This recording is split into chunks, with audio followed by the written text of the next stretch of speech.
Hello, everyone, and welcome to the newest edition of the Junk Baller podcast. My name is Michael Greenwood, and as always, I am here with my good friend Kevin Otterbein. Kevin, how you do? Oh, look at you! Did someone get a text From you. Oh, from me. That's right. That was a little delayed. Yes.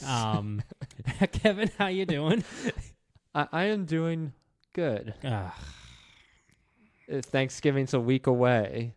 And, well, I feel like I'm having about like 3 or 4 Thanksgivings this week. So, well, you need to get your grammar better. If that's grammar better, improve on your grammar because it's not how are you doing. It's doing well, not doing good. How many times we have to go over this? I know. I do it on purpose now, though. I know. It's so frustrating. But, so you got 3 Thanksgivings? I mean, very much. I mean, I'm having a Friendsgiving tomorrow night. And then people from church? Yeah. Nice. And then my actual Thanksgiving with my close, my sister and my grandmother. Mm-hmm. And then Saturday at my cousin's. Okay. You gonna come for dessert at on Thanksgiving? What time do you have it? I don't know. I'll have to probably like 6 or 7. Okay, I might be able to make that. I'll let you know. Okay, sweet. Yeah. You don't have to bring anything. I'm making a pie. Making my mom's apple pie. Ooh. Yeah, no, I'm gonna look forward to it. But yeah, welcome to the first off-season podcast. No, it's not the first off-season. It's because the World Series ended, so it's the second off-season podcast. Yeah. Yeah, because last episode we did a reflection of the World Series and kind of the 2023, and it was we weren't happy with 2023, were we, Kevin? It didn't really leave much of an impact. No. So what we're hoping for is this free agency and offseason will be exciting, and we'll look forward to 2024 being much, much better. So we're going to talk today about we'll get into the Junk Baller section in a little bit just to give you guys a heads up, but we're going to be talking about free agency. And Kevin and I have picked our top 10 free agents, 5 each, and we're going to tell you where they're going to go and why we think that. And we're going to have some bold predictions with it, see where they go. But it's exciting, and I'm excited to tell you guys where certain players are going to go and how much they're going to make. And, yeah, I'm looking forward to it. But Kev has a fun fact for us. Kev? Well, earlier today, we're recording this episode on November 16th, by the way. So as of this recording, this morning, the news came out that the MLB owners approved for the Oakland Athletics to move to Las Vegas. Boo, boo, boo. Yeah. I feel so bad for Oakland. Yeah, it feels dirty. It really does. Yeah. Did you see that from 2025 to 2025 to the end of 2027? Well, we'll get there. Okay. Sorry. We'll get there. Sorry. But did you know? Did you know that the A's already have a team there? In Vegas? Yep. Is it a basketball team? No. Do the A's already have a team The there? A's already have a team there. Mm-hmm. What do you mean? I'm confused. I'm having a brain fart right Their now. AAA affiliate plays in Vegas. Oh, really? Oh, that's right. I know what you stopped me for. I know why you stopped me. They are the Las Vegas Aviators. They were created in 1983 and have been an affiliate of the A's since 2019, having been previously an affiliate of the Padres, Dodgers, Blue Jays, and Mets. Wow, they really get around, don't they? They do, just like people in Vegas. Oh, hey-oh. As part of the Pacific Coast League, which is one of 2 leagues in AAA, along with the International League being the other, they hold 2 league titles, 1986 and 1988, and play their games at the 10,000-seat Las Vegas ballpark. That's what it's called. It's called Las Vegas Ballpark. Seats more than what the Oakland Coliseum pretty much had this entire year. Essentially, or a normal Rays game, if that. Oh, boom, roasted. But now, from what I understand, the ballpark was designed to host an MLB team if it was needed, or on a temporary basis. Really? Mm-hmm. So, as you may have been alluding to, the A's will apparently be playing some of their games at their AAA affiliates park until a new one opens, probably in 2028. Yeah. I think they're also switch with San Francisco as well, because in 2025, that's when the lease ends in Oakland. God, it's so sad. Now, there have been major league and minor league teams that play in the same city. The example I think of is New York, where the Staten Island Yankees were once a team, but when they did clean house of a lot of the MLB teams. They went away. Mhm. Though you still have the Brooklyn Cyclones with the Mets single A affiliate playing in Brooklyn while the Yeah. Mets play in Queens. Mhm. But I really tried to dig deep for this one, but I couldn't find one for the same ballpark. So I'm wondering if it's possible that this would be a first Mhm. where a minor league team and a major league team are playing in the same ballpark. I can tell you what, the logistics for those seasons are going to be a nightmare for MLB and minor leagues and everything. It's going to be terrible. Yeah, I don't envy the person who has to do that. It's really sad, the fact that a Major League Baseball team is going to spend 2 to 3 years, depending upon how much the new stadium is built and because their lease is ending up, that they have to have basically 2 or 3 seasons where they don't have a home. Yeah. That's pathetic. That's really pathetic. I'm blaming MLB for this. Not Oakland, you can blame a lot, but MLB, you also are a lot to blame for this. It was a unanimous vote, apparently. Yeah, And because they know that they can get more money in Vegas. Duh. And I think the only reason why they wouldn't be playing in the Raiders stadium is because they want to save face by not going from one multi-purpose stadium to another. Yeah. Even yeah. though they could, I guess. But wouldn't they have to They would have to reconfigure it a bit, but I don't think it would be too much of a stretch. probably be a short left or right field for Yeah. sure. Well, I know, I think I heard in Minnesota, the University of Minnesota, they've played some of their games at the Viking Stadium. I've seen some highlights of it. It's been pretty cool to look at. They almost brought it to look exactly like the not Metrodome. What was the Minnesota dome? What was it called? It was the Metrodome. Metrodome. Yeah, Yeah. I was right. Yeah, I thought it was pretty cool looking. I was like, whoa, this is like a modern Metrodome. That's Yeah. pretty cool. Because they had the in the Minnesota Stadium, they had the glass shining through, and I'm like, whoa, that's pretty cool. So, but yeah, I feel so bad for Oakland. I feel so. And people, when we do a fun fact, the other person doesn't know about this fun fact. So this information that he's telling me about the fact that, that they're going to be playing in like 2 teams, the minor league and the major league team playing in the same, possibly for the first time. That's new to me. I wonder if they might pursue trying to trade AAA affiliates because of that. Oh, so that way their AAA affiliate plays somewhere else. Yeah. When was the last time that happened, where a AAA affiliate got traded? I feel like it doesn't happen very often. Even though like the Las Vegas Aviators, they've had 4 other Yeah, they get teams. around. They get around. Yeah. They don't want to leave Vegas, probably. No, but I mean, like if you're getting called up from AAA to the major leagues, what do you just switch clubhouses? Like what do you do? It's just like Yeah, if you're getting called up, you're not going anywhere. It's going to be a lot of storylines out of those years. But yeah, let us know what you think about the Oakland A's moving to Vegas. It's really depressing for baseball, honestly. Feel bad for Oakland. They've had the Raiders go to Vegas, and now they have the Athletics go to Vegas. So It's a cash grab. hopefully you don't have as many DUIs and domestic violences and drunk drivers stuff as the Oakland Raiders did. But once the move happens, because Vegas is, what's it called? Is it this? It's Sin City. Sin City. I almost said the city that never sleeps. That's not right, people. I'm on tap. I'm on par. I'm ready. I'm ready. So that's our fun fact for today.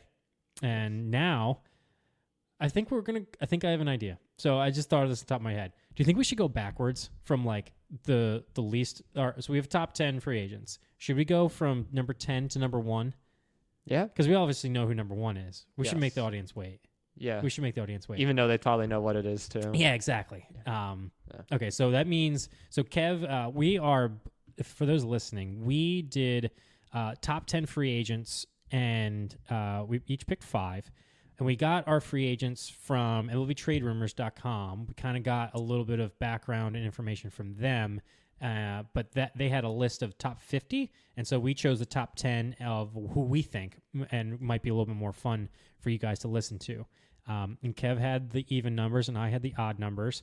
So, Kev, why don't you start us off with who is number 10 top free agent, and where is he going? Sure. So this isn't technically the top 10 on the website. No. I kind of switched it up a bit because there was players I either necessarily didn't want to talk about or players that I didn't know anything about. Yeah. So number 10 was, who was number 10? I think I remember who it was. It was Gurriel. No. No? No, number 10 on the website. Oh, on the website. Oh. Yeah, I got to bring it up again. I have it. Imanaga. Oh, yeah. I think that's how you pronounce it. Shota Imanaga. Yeah, I think that's how you pronounce it. I don't know anything about him. Yeah. And I haven't done enough research to really give an argument as to where he's going to go. 5'10", left-hander from Japan, 22 years old. Oh, no. He was 22 in 2016. Yeah. Yeah. We didn't feel... We didn't... Yeah, I agree. But I agree. anyway, yeah, I'm going to go with who's 14 on the list, I guess. Lourdes Gurriel, NL champ and younger brother of Yuli. We don't bring up the NL champ. We don't need to bring that up. The NL champ, Gurriel. No. He did a fine job when he first came up in Toronto, but wasn't anything spectacular. But the thing is that he was consistent. You can count on him to make contact. He doesn't strike out a ton, and he hits home runs. He usually hits in the 20, 25 so range, which isn't as common as it once was. I feel like a lot, like nowadays, it's like you hit high for average, you don't hit as many home runs, or you hit a lot of home runs and you strike out 300 times a year. Yeah. He had an all-star last year when he was traded to the Diamondbacks and was a solid offensive presence in their postseason run. He had 308 in the division series and 333 in the World Series with a home run and 5 RBIs. I think he definitely has the potential to continue his consistent performance, and a lot of teams could use someone that actually makes contact. Yeah. Yankees. Speaking of which, Yankees could use him, to be fair. They need someone to bolster their average and someone more experienced in left field too. Left field is just like a black hole for the Yankees. They fill it with either Stan, who can't play the field anymore. Really, he's going to get injured according to Cashman. Yeah. Or someone who's super young like Oswaldo Cabrera, who I like, but he's still pretty young. To your dismay, I've seen the Braves in the mix as well for Gurriel to fill their left field spot because they're not taking up the option on Rosario. Yeah. So he would be a decent fit there. Out of the ones I've researched, this was the one that was one of the more difficult ones for me to choose. But I think for the purpose of fan service, unless they get the trade for Juan Soto, I'm going to say that Cashman should go for it and bring in a dependable left fielder. So Gurriel, come on over to the Bronx.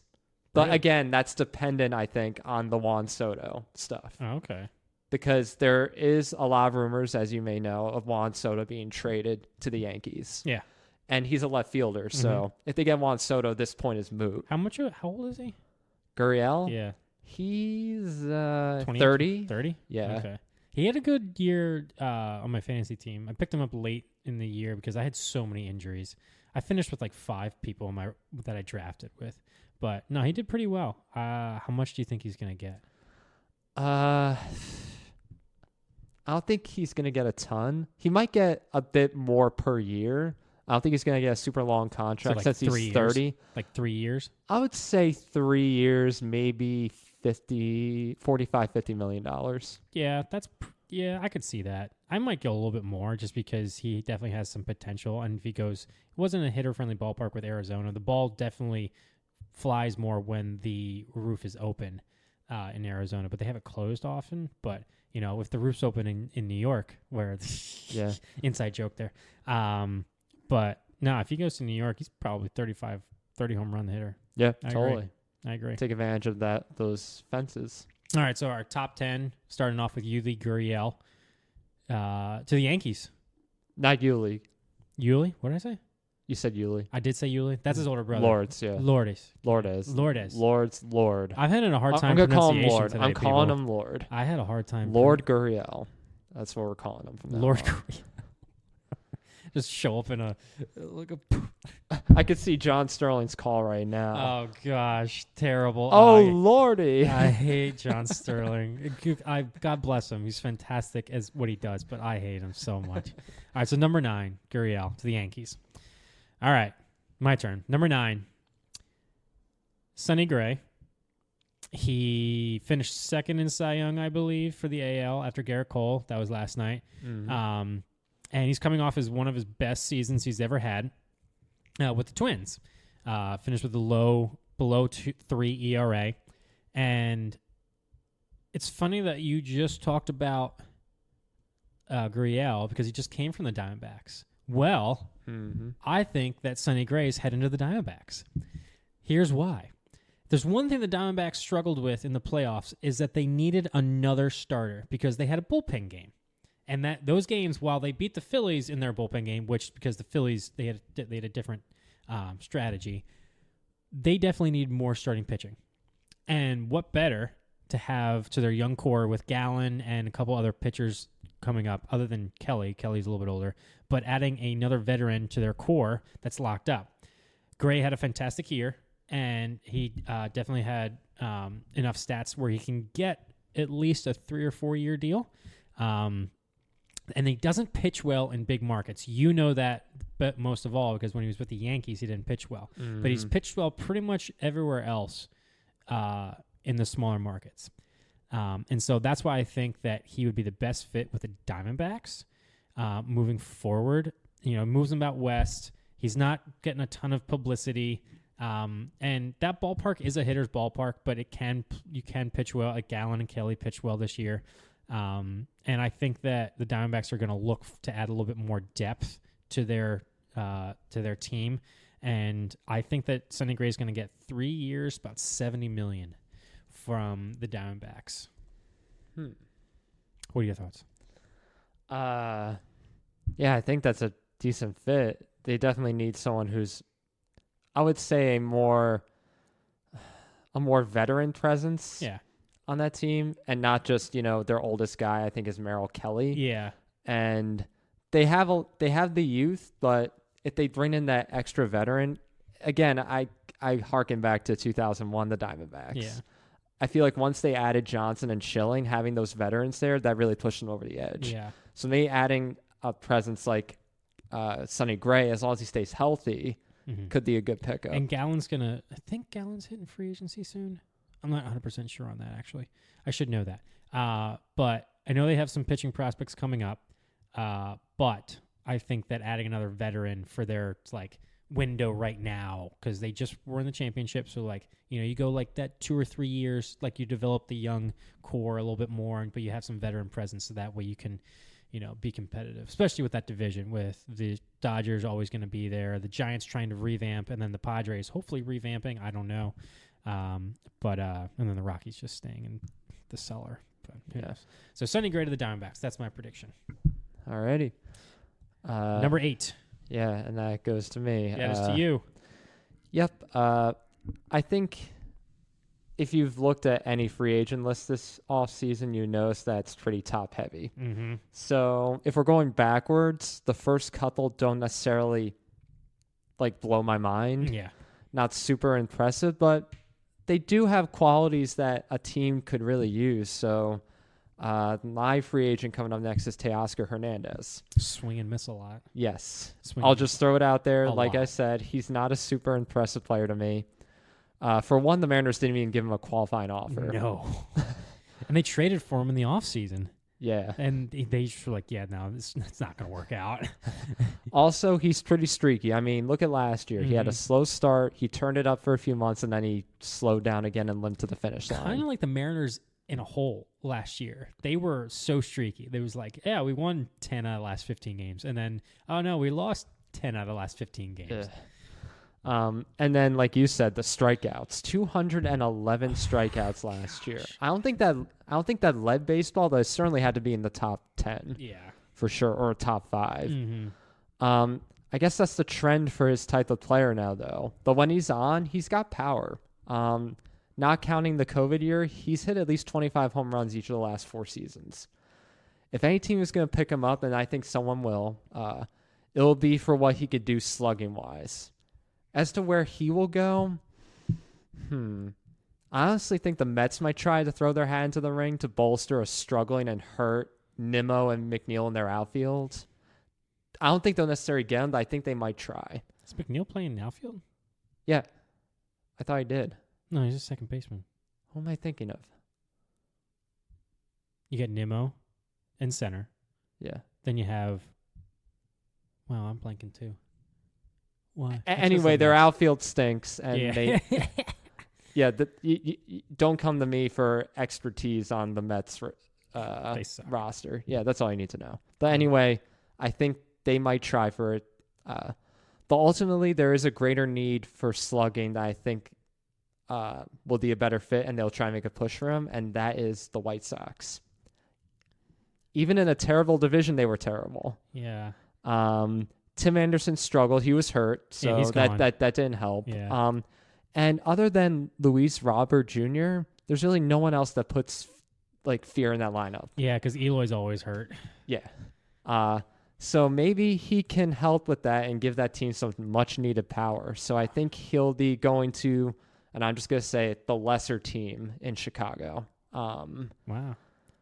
Didn't think the White Sox would be trying to add in a kind of like rebuilding almost year with getting rid of Tim Anderson, because I feel like they're going to trade Dylan Cease. I feel like he's going to get traded. That was going to be one of my like bold predictions at the end, maybe. Yeah, but I think they could still have interest because they won't be breaking the bank with Hernandez either. What do you think? 2 years, 3 years? I think it's similar to Gurriel. I think it's like a 3-year. I think it'd be 50, Like 55, 50. 50 million, yeah. Yeah, I think similar in that vein. I mean, that's still good money, but just kind of the thing with these days. But he hit a lot of home runs, but he's streaky. But Yeah. he's a fun player to watch, but he's also, like, when he's hot, he's a good player. All right, I didn't think I'd hear the White Sox in free agency on this podcast. Gosh, what a joke that franchise is. Yeah, we don't have officially have hot takes for the end of this podcast, No. but we're going to provide some in our predictions. Yes. Okay, so that was number 8. And now on to number 7. This is a player that is known for his defense compared to his offense, even though he's shown potential for his offense. He's won the Platinum Glove twice, and he's a 4-time Gold Glove Award winner. Do you know who it is? Just off the top of your head. Tell me more. His name is Matt Chapman. Mm-hmm. Matt Chapman has had some ridiculous plays in the field defensively. This dude is absolutely crazy with the glove. 2-time Platinum Glove. So if people who don't know what Platinum Glove means, it means that you are the best fielder in your league. Mm-hmm. So he's won that twice. Yes. And he's won at his position 4 times at third base. So he's going to get his money from that, even though he's shown potential with his bat. He's had a couple early seasons before COVID where he was actually like, oh, he could, 278 batting average, 249 batting average, 24 home runs, 36 home runs. He almost reminds me, and not to the same degree, though, he was almost like the Scott Rowland of Oakland, where he was like a fielder, but he could still hit. Scott Rowland's a lot better hitter than Matt Chapman. Yeah. Well, that's why it's the Oakland version. You're talking about a Hall of Famer, Scott Rowland. Well, that's another story. So I'm in that boat. But yeah, so Matt Chapman, he's a career 240 hitter, but since COVID, last year was his highest batting average, but his OPS has slipped the last 4 years drastically compared to his early seasons with Oakland, which is surprising given that Toronto is kind of a hitter-friendly ballpark and kind of a hitter-friendly team. Yeah. So he still had 27 home runs 2022, and in 2023 he had 17 homers and 54 RBIs. He got off to a torrid start at the beginning of the year, but struggled as the season went on.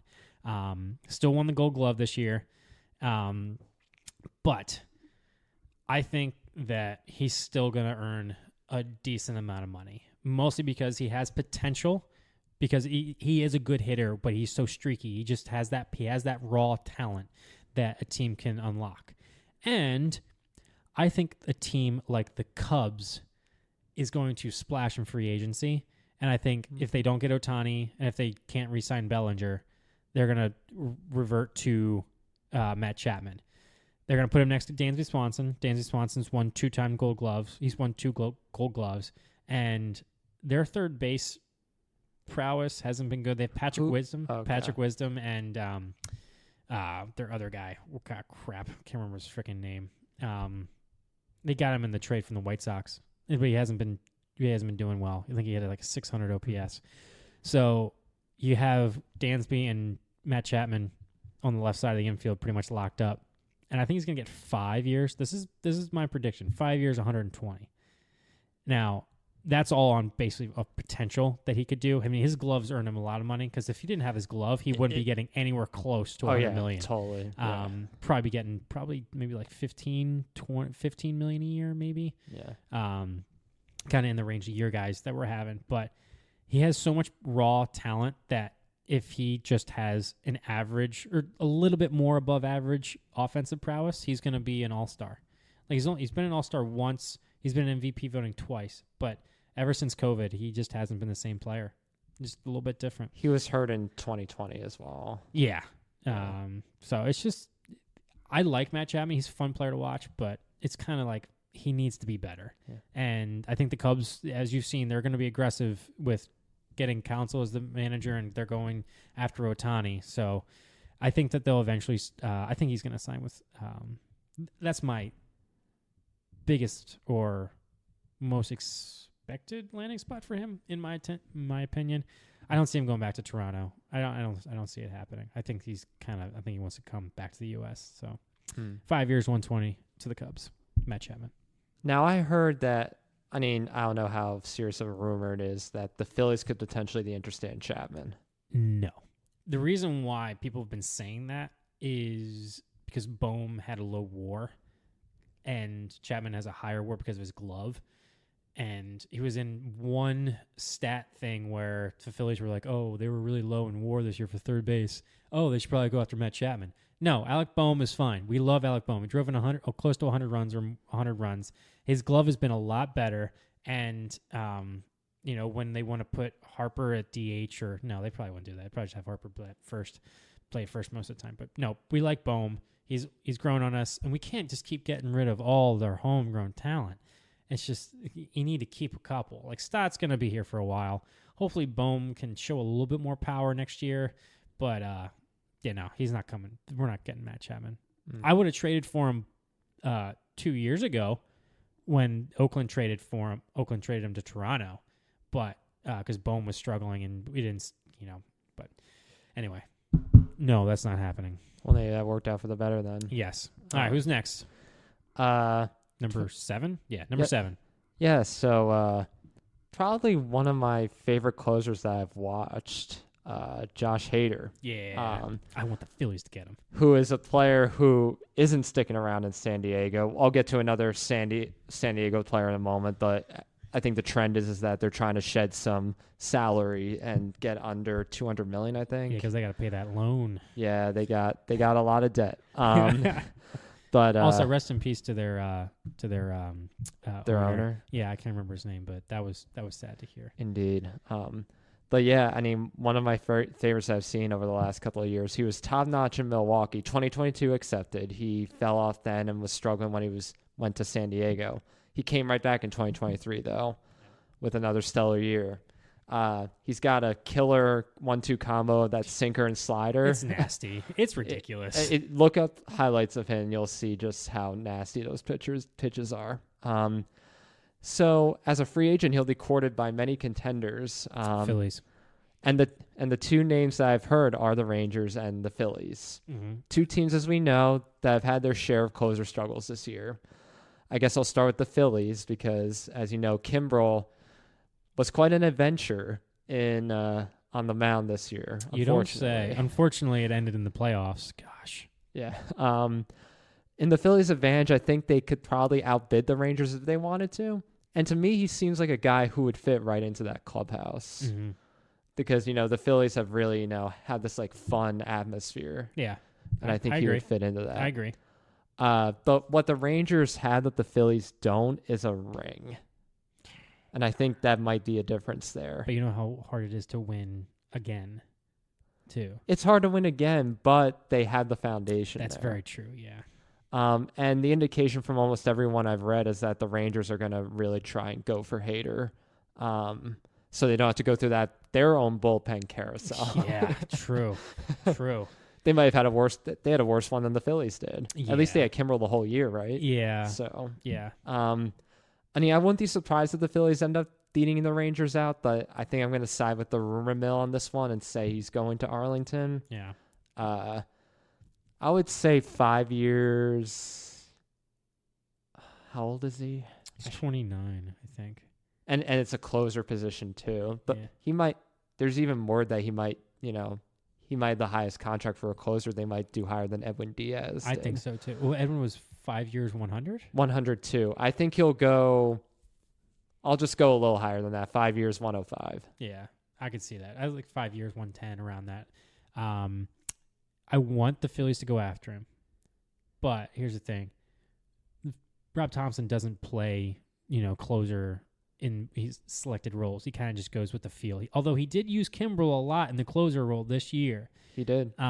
So I definitely see that as a possibility. I want them to go get Hader. It'd be so nice to just not have to worry that much about ninth inning. You know, and then you have Alvarado and Hader against lefties. Who, no lefty's going to want to be facing the 8th, and 9th inning. Yeah. None. So that's really good. I'd throw 5-120 at him. That's just me. I'm a little bold this offseason right now, but no, I think he's actually going to Arlington. I think I'm seeing him in Texas, which I think would be a good fit too. Yeah. I'm not sure where he's from, but I feel like he's more of a country boy. But I still think he would fit in the Phillies, but I kind of agree that he's going to Arlington. Yeah. So, what do you got? All right, number 6. One of my own, Aaron Nola. What are you looking at? Why are you looking at me like that? Number 6. Yeah, number 6. We're talking. No, never mind. Number 5. Yeah. Number 5. Because I have two. Yeah. I have two of them left. Hader was 6. Yeah. Sorry. Number 5.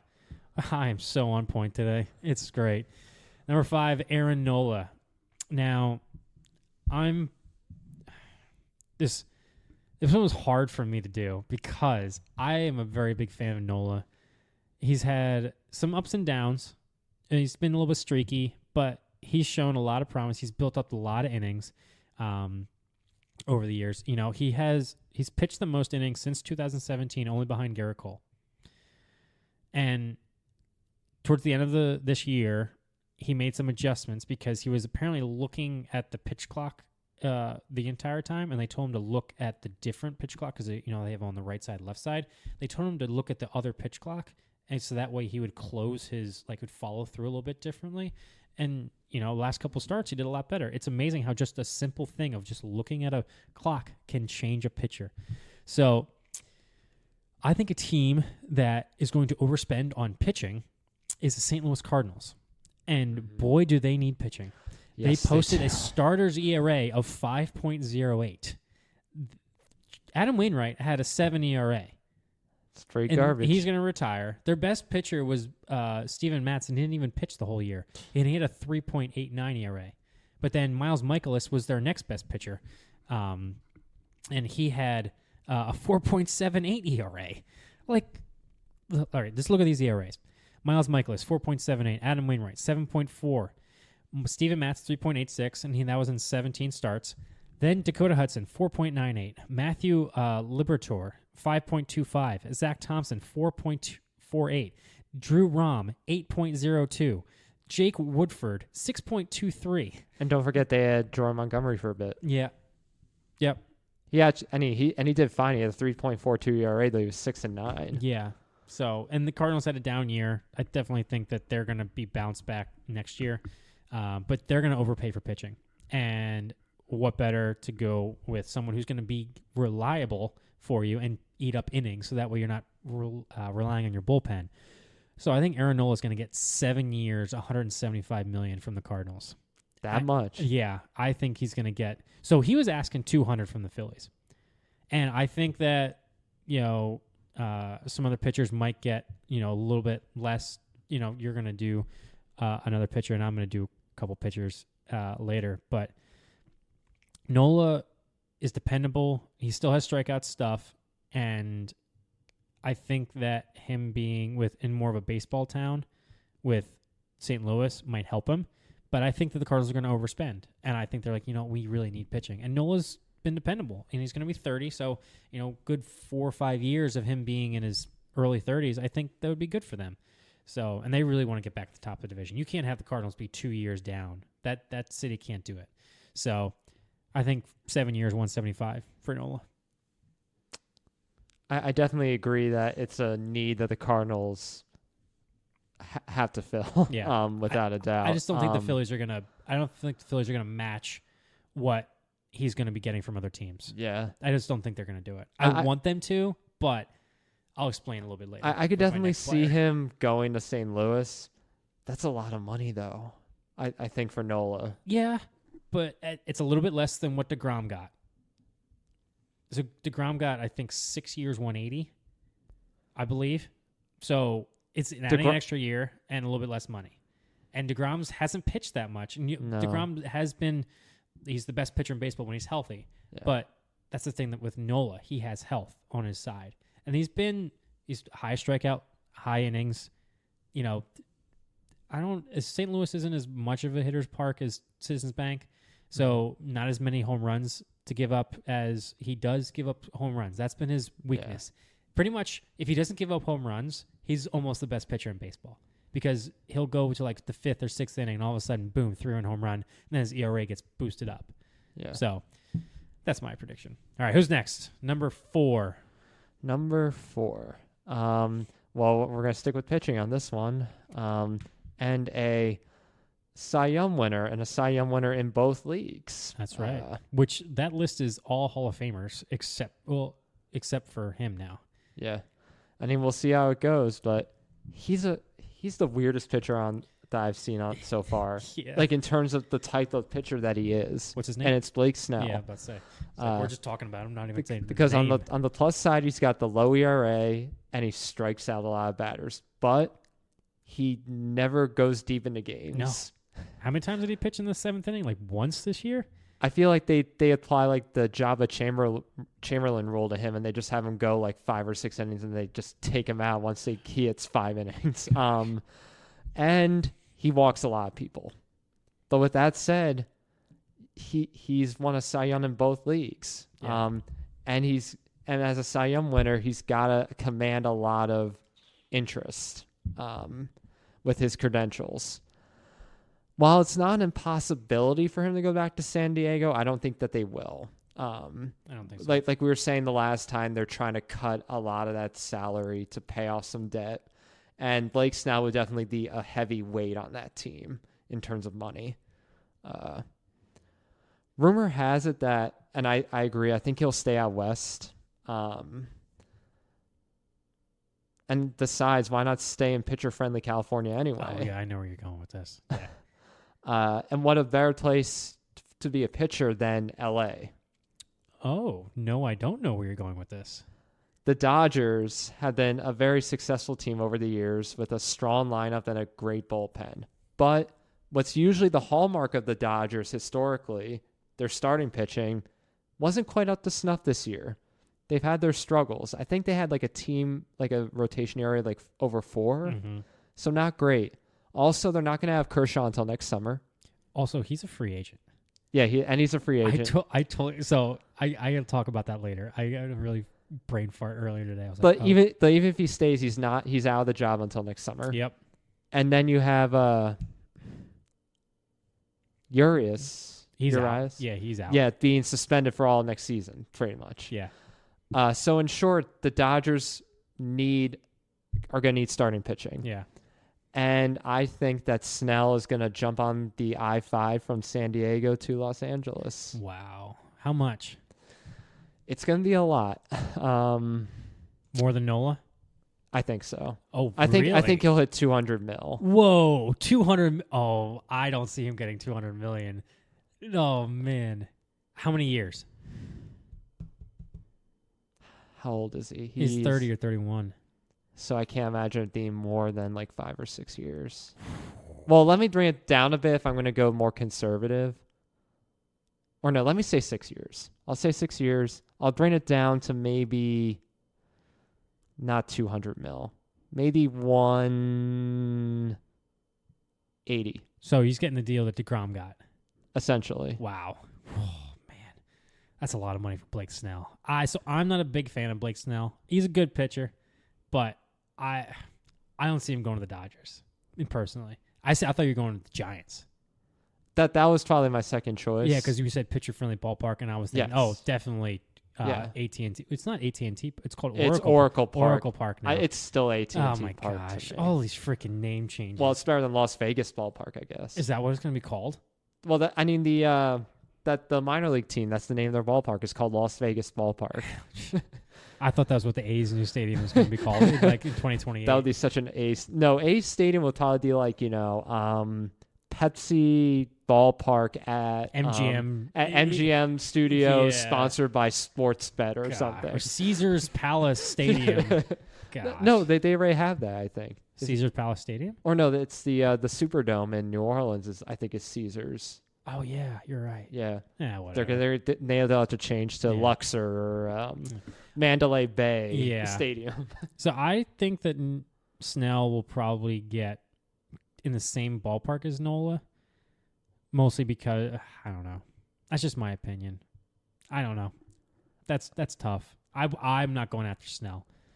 He doesn't pitch deep, and I know that's kind of what the trend is now, but I kind of want a pitcher that pitches a little bit deeper and can pitch deeper. He doesn't pitch deeper. He can't. No, I want a pitcher that can go 9 innings. Well, to be fair to him, he started with the Rays. And I don't think that helped him necessarily No. early in his career, not No. having the innings. Yeah. But he would be going to a place, like, even if he stretched a little bit, they have that great bullpen there for Yeah. LA. Yeah, I agree. So All right. To the Dodgers. Blake Snell. All right. Number 3. Now, this is a pitcher that most of you might not know about because he's never pitched in the major leagues before. But he's a 25-year-old pitcher from Japan. His name is Yoshinobu Yamamoto. very good. I pronounced it's Yamamoto. I said Yamamoto. You got the first I name had a right, hard though. time. Yeah. I was like, man, I got to pronounce his name right. I'm going to mess this up. But I'm just going to say Yamamoto now. Yamamoto is 25. He's been pitching in Japan, and you might know him from the World Baseball Classic. He pitched in the World Baseball Classic, and he lit it up. He is fantastic. He's got 100-mile-an-hour fastball, splitter that is just devastating. The one knock on him is that he's a little bit smaller. He's 5'10", so he's kind of got that Walker Buehler / Sonny Gray's 5'10", isn't he? Yeah, but he doesn't throw 100. Yeah. Sonny Gray doesn't throw 100. The reason why I bring that up is that the Phillies had a pitching prospect who was younger, or a young pitching prospect who was shorter, and we traded him in the JT Realmuto trade. And ever since, he's never been healthy. So the shorter guys, they don't have as much durability because there's so much more stress on the muscles. They're smaller. So Yamamoto's 5'10", 175. That's my size. He's throwing 100. That's sick. Indeed. So, and he has a career 1.72 ERA in Japan, which is absolutely absurd. And he finished out, I think he had a complete game in the World Series of Japan in the playoffs to finish out at like 135 pitches. So he can go a full game if you need to. And here's the thing. This is where it gets fun, people. This is where it gets fun. He said that he has a desire. He likes the West Coast, but he also has shown interest from the Yankees as a team. Yes. But I think a team, none other than the Philadelphia Phillies, would be a team who goes and gets Yamamoto. The reason why, there has been multiple reports from Philly reporters that the Phillies are very much interested in signing Yamamoto. And I think that's because they don't think that Nola's going to end up re-signing with them, even though I think their preference probably would be Nola. The one reason why that they probably won't sign Nola is because they're just going to be asking price too high. Nola is 5 years older than Yamamoto. And I know that he hasn't pitched in the major leagues, but his stuff is better than Nola's. Mm-hmm. And that's why I think that the Phillies might get him. But that's not what I was saying. One of the reasons why I think the Phillies might get him is that they have a very aggressive GM, Dave Dombrowski. He's not going to mess around. He's made some big signings the last couple of years. And I think this year it's going to be that one starting pitcher is going to be his big signing. I don't think he's going to want to miss out on either Nola Yamamoto or another starting pitcher. So, I think this is where I got bold. This is really bold. I think the Phillies are going to throw 10 years, $275 million at Yamamoto. He's 25. So if you throw 10 years, that means he's 35 years old when he finishes it. But he has such ridiculous stuff. And he's stayed healthy for most of his career in Japan, as far as I'm aware. I just think the Phillies are going to make a splash. Like, you know what? Let's go get the best pitcher from Japan out. And, they have been trying to get a pitcher from Japan for a while. They haven't been successful. But why not throw a bunch of money at it? I mean, they're going to be losing Nola, so it's just replacing him with that. So it'd be probably a little bit, not less, but about the same money they'd be paying for Nola, just more years. And hopefully they're going to re-sign Wheeler with the extension, but we don't know if they're going to do that.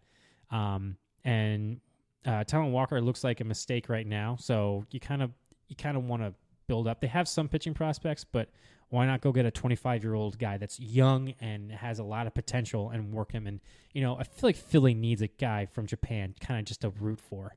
I feel like Philly would really root for that. You don't like it? You don't like it? I don't know. I think that I want him. I really want the Phillies to go get him. It's not that I don't like it.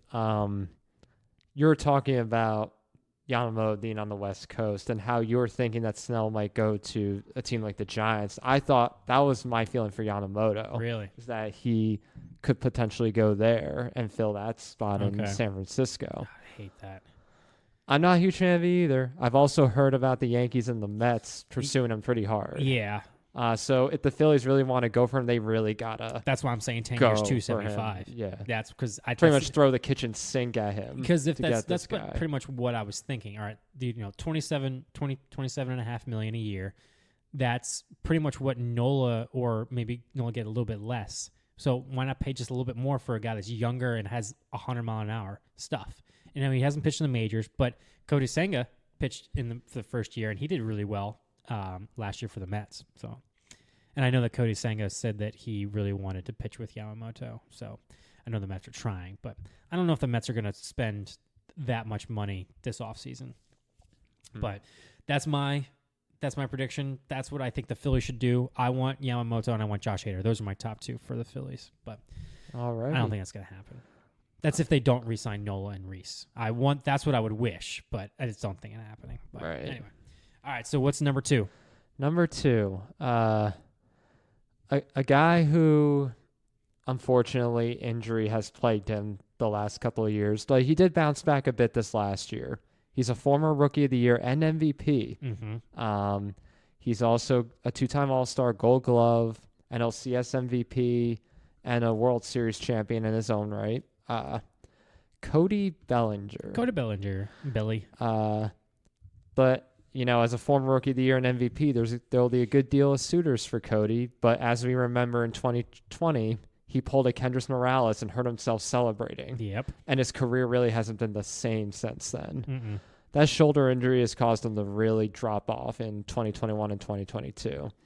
But he did bounce back last year with a 300 average, and he won the Silver Slugger. He had a really good year. So to his credit, he's bounced back. While time will tell if his comeback was a fluke or not, I think he nonetheless has the credentials to fill an outfield role somewhere.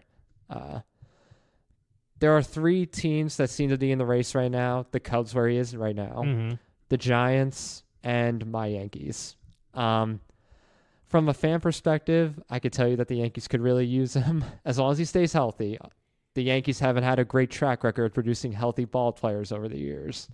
But if he could stay healthy, it would be nice to have in the outfield.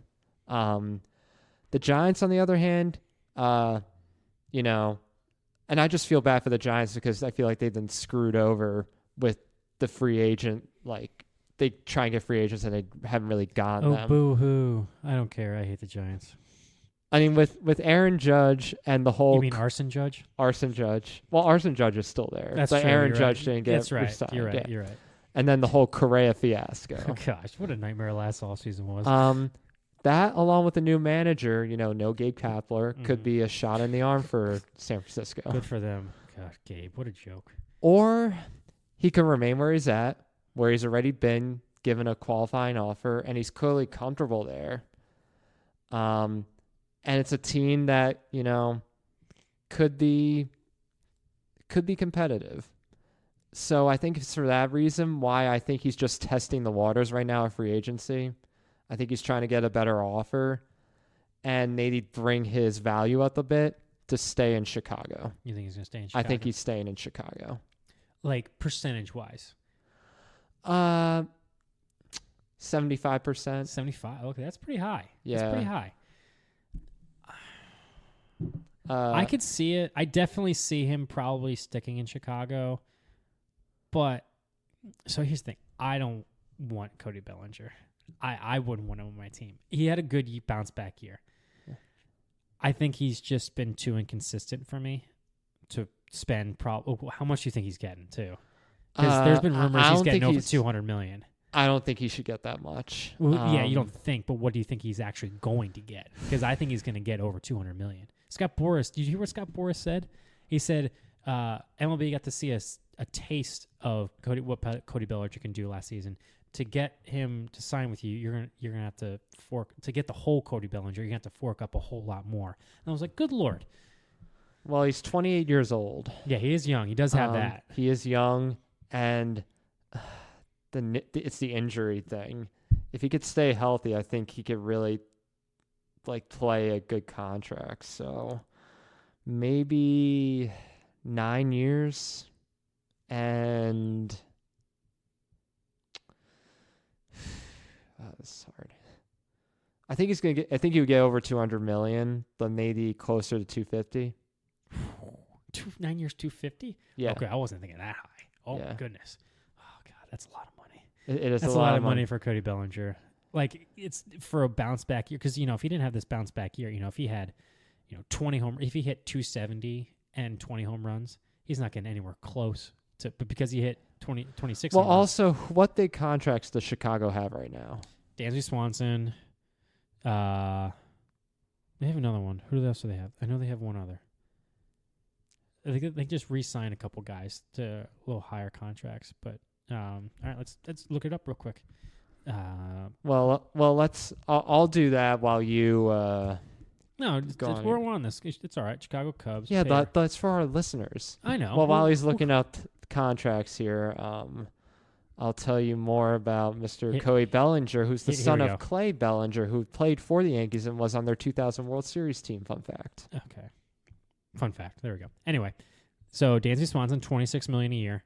Ian Happ, $21 million. Suzuki, $21 million. Jameson Taillon, $18 million. Kyle Hendricks, $16.5. Nico Horner, $11.5. They just re-signed him. That was a team-friendly deal. And MVH, Drew Smiley, shout out to Will Helinski, who thought that Drew Smiley was the next big thing back in high school. But so they have a couple guys earning some pretty high money with Dansby Swanson, Ian Happ, and Suzuki. I think with Happ, he has a couple years left. Swanson's got the longer deal, and Suzuki's got, I think, five-year deal.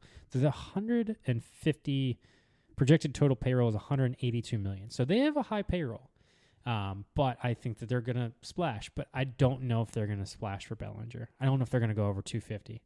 They're going to go after Ohtani. I think that's their number one priority, is getting Ohtani. And then that's a lot of people's priority. And then I think if they don't, I think they're going to switch to Chapman and Bellinger. That was my guess. They're going to shore up that infield. That's my guess. All right, so 9 years, 250. Whew, that's a lot of money. But it's not as much money as who the number one guy is going to pick up. Gee, I wonder. Shohei Ohtani. Number one free agent. Get out on of the town. market. Big surprise, everyone. Big surprise. The currently 29-year-old, pretty much best player in baseball history, in my opinion, is probably and most likely going to get the largest contract in MLB history. Oh, he's the AL MVP again, by the way. Oh, he just won. Yeah. Just PS. Even though that's probably not a surprise to anyone, but I just saw the alert. Yeah, no. We were talking about this before. There's no surprise with any of these awards that are going on. Acuna's going to win the NL, and Ohtani being the AL MVP. No surprise. He missed the last month pretty much, but still ridiculous. Anyway, he's going to get the largest contract in MLB history if he wants to. He has said that he would prefer a competitive market over geographical location. So that's why the Braves were rumored to get him recently. But he also has showed interest in playing on a lesser year deal and like a shorter term deal. While that probably seems appealing to some teams, I still think he's going to get 10 years plus for a deal. I agree. He's 29 years old. He's arguably one of the best. He's best hitter and best pitcher in top 5 in both categories, in my opinion. And a team that has been on the top of the list for everyone for him to get, and I still think that they're going to get him, is the Los Angeles Dodgers. Mm-hmm. I don't see any other team being to outbid the Dodgers. Mm-hmm. It makes sense because they're losing JD Martinez as their DH. And so this year, Ohtani is going to be DHing because of the Tommy John surgery. So he's going to slide in a DH for them. But then you kind of brought it up a little bit with Blake Snell. They lost Urias to the domestic violence. They don't have Kershaw for at least half of the year, but he is a free agent. That was the snafu that I had in my head because I was like, in my notes, I said they are losing JD Martinez as their DH. Kershaw will be retiring soon as they need to revamp on their pitching. And I was like, wait a minute, he's not even signed by them. I thought about that today. So, and then with Ohtani, if he stays on the West Coast, despite the rumors that he's prefer a contender of a geographical location, it would be better for Ohtani to sign on the East Coast, in my opinion, because of the markets like the Yankees and the Mets.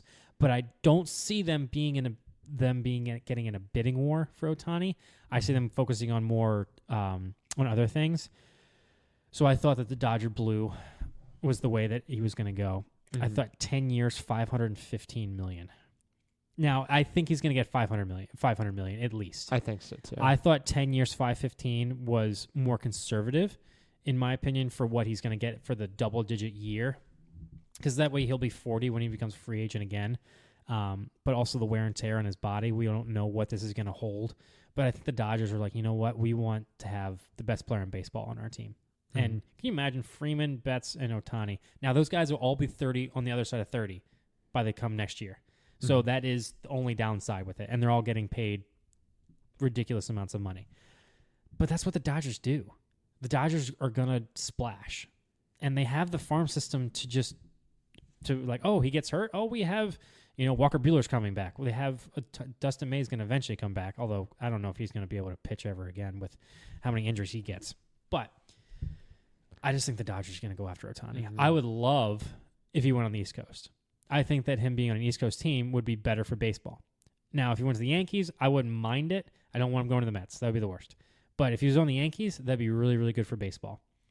Having him in the biggest market, having him in prime time at 7 o'clock instead of pitching at 10 o'clock pitching on the East Coast, and so that's 10 o'clock Eastern time. That's not good for baseball. He needs to be pitching 99% of the time at 7 o'clock on the East Coast. That's my opinion. But I just don't think it's happening. I think he's going to the Dodgers. Yeah. I mean, as you've brought up, he's a once-in-a-generation player.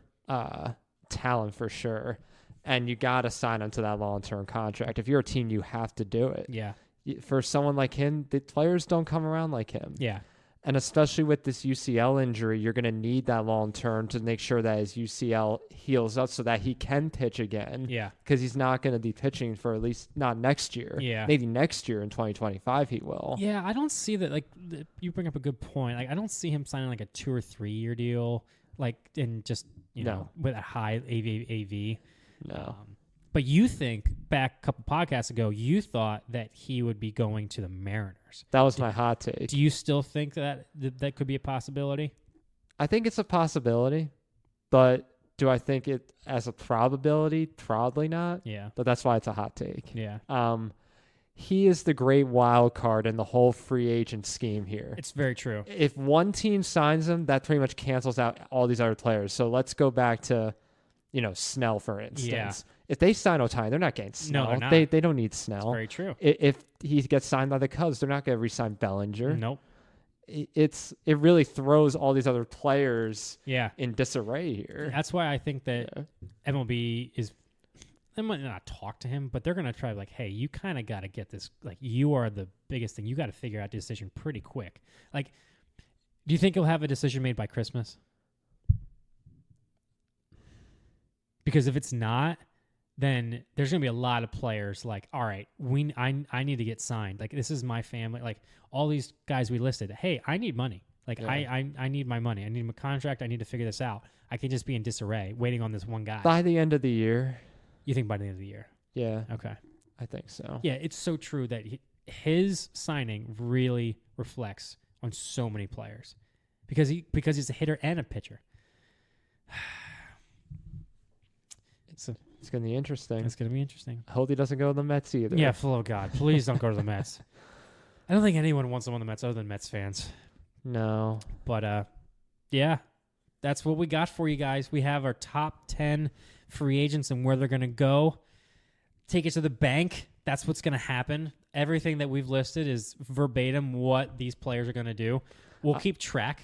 I hope to at least be more accurate than my postseason prediction. Yeah, I was pretty close in my postseason predictions. I was not.